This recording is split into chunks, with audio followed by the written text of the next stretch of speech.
Ya, dok, gimana sih caranya mengukur panjang penis yang benar? Nah, ikuti video ini sampai selesai.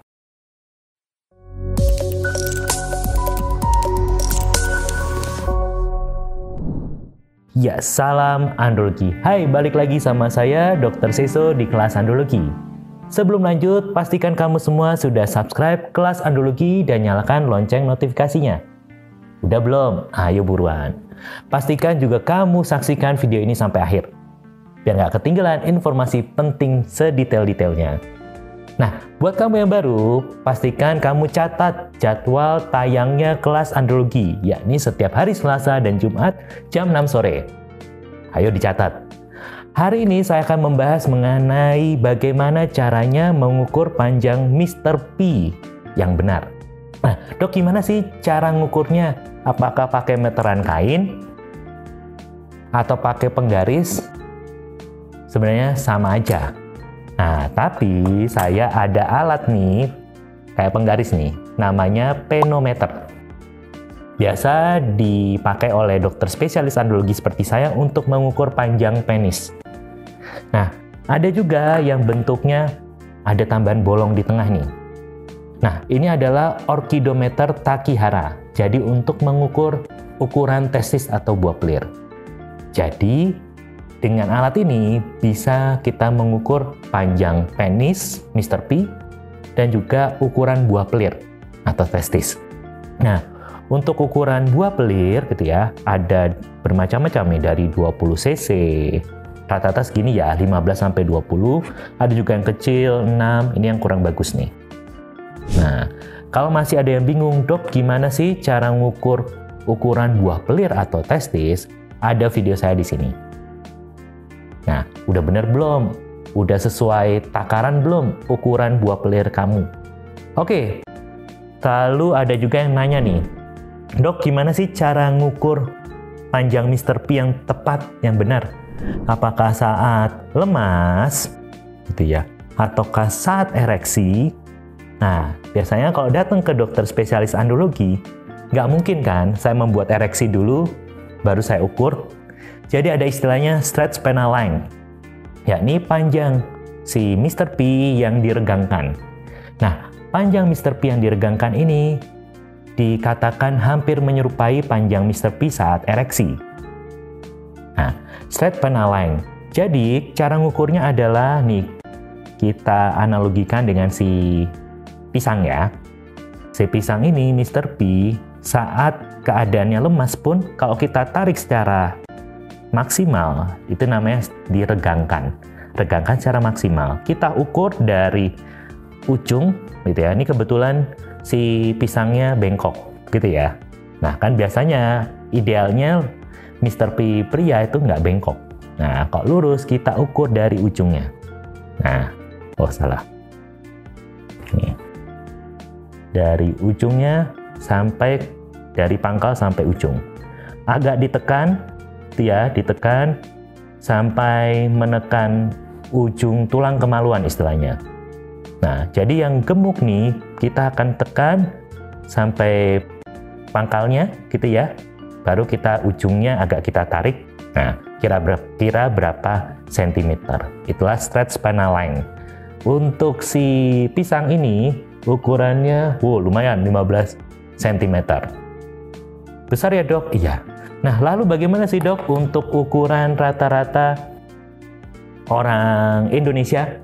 Oke, saya dan kakak kelas saya sempat mengukur gitu ya, panjang Mr. P, yakni stretch penile length, pasien-pasien di Rumah Sakit Umum Daerah Sutomo, Dr. Sutomo di Surabaya.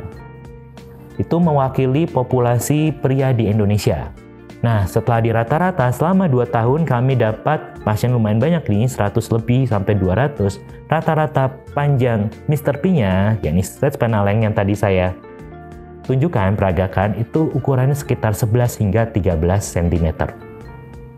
Jadi, kalau masih ukurannya antara 11 hingga 13 cm, berarti masih standar nasional Indonesia, SNI. Dok, kok kecil ya dok? Tenang aja. Dok, tapi kalau saya saat masih lemas, kok pendek banget sih dok, Mr. P saya. gak masalah, yang penting saat ereksi. Nah, makanya saya periksanya itu saat tadi diregangkan, straight penile length. Nah, untuk kamu atau ya yang punya anak nih, kira-kira ukuran Mr. P-nya ideal atau tidak sih? Nah, sebenarnya ada grafiknya. Grafik stretch penile length sesuai usia. Dari bayi sampai usia 17-18 tahun. Bisa dilihat di sini ya. Nah, itu bisa dilihat. Nah, apakah sesuai dengan 50% populasi dunia laki-laki ini, atau kalau lebih dari 90%, berarti kalau 90% berarti di atas rata-rata ya, atau sesuai dengan 25% populasi pria di dunia, itu bisa dilihat gitu ya. Nah, kalau ternyata ukuran Mr. P-nya pas masih sebelum puber nih, kok kurang ya, bisa nggak sih dioptimalkan atau dimaksimalkan? Istilahnya diperpanjang. Saya bilang bisa, tapi kita harus lihat dulu bagaimana kadar hormonnya, hormon testosteron terutama. Karena hormon testosteron itu mempengaruhi ukuran Mr. P saat pubertas. Lalu kalau misalnya pasien saya usianya 30 tahun, 40 tahun, dia tanya, "Dok, bisa nggak sih saya memperpanjang Mr. P saya?" Nah, saya selalu bilang, kita cek dulu hormon testosteronnya.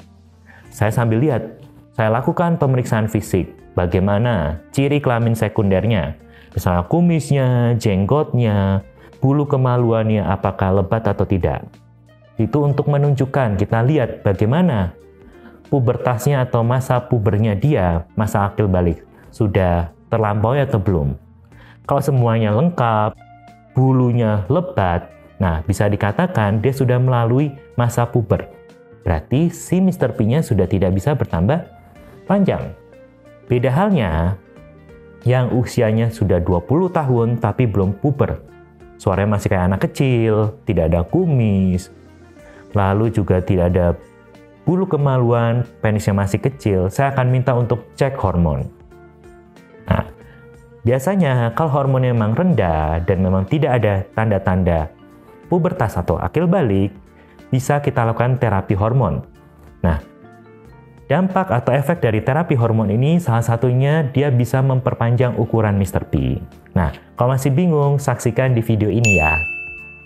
Penis usia 18 tahun, 22 tahun, pasien saya masih bisa bertambah panjang. Tapi pasien ini mengalami yang namanya sindrom Kallmann, sehingga hormon testosteron rendah dan akhirnya bisa dilakukan treatment atau terapi dan Mr. P-nya bertambah panjang.